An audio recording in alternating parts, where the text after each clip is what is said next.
people look at stress and they say, oh, I've got to have less stressors. But the two areas I can control is how do I change the way I look at the world, and how do I control the way my body reacts to the way I look at the world.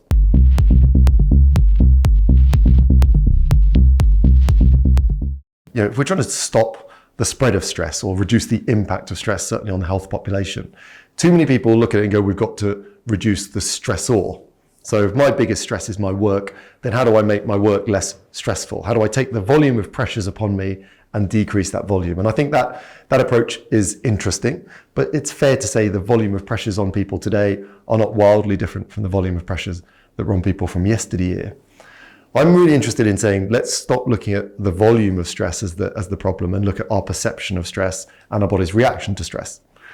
A good example of how stress can manifest would be, I used to have a fear of flying. And that was an interesting thing that ended up with, when I was going to fly, I would get a tummy upset and I'd be tired because I didn't sleep very well. What's going on? There is an aeroplane about to take off, but that is not necessarily a problem, apart from the fact I think that plane is going to crash. So my perception of an event has changed my physiology. So the plane is the stressor, if you like, but only because I perceive it as a stressful situation. Why? Because I'm living in a dystopian version of the future. I'm sat on a plane with 150 people who are looking forward to their holiday. I'm getting ready for my imminent burial and my family mourning me, horribly for years. So my perception has taken maybe a past experience and catastrophized it to a dystopian future.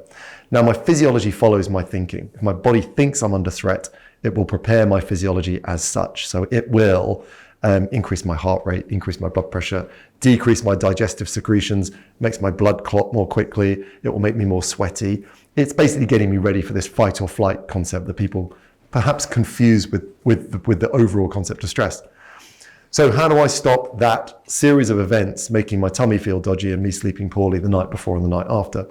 Well, the argument isn't to stop aeroplanes from flying. Right? So that's not the issue.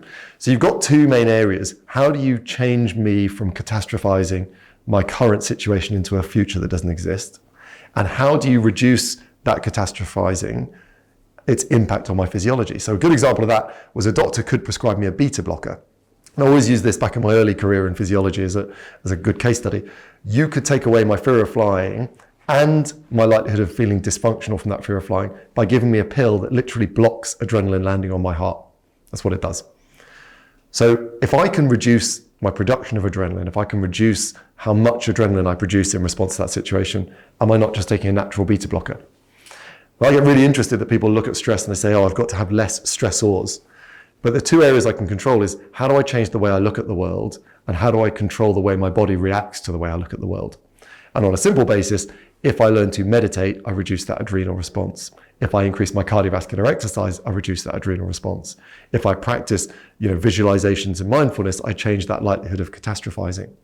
So I'm really keen that we stop trying to ask there to be less stress and start saying, how do we build resilience and that ability to say the same thing will affect me less, and how do we empower more groups of individuals to adopt that style of behavior?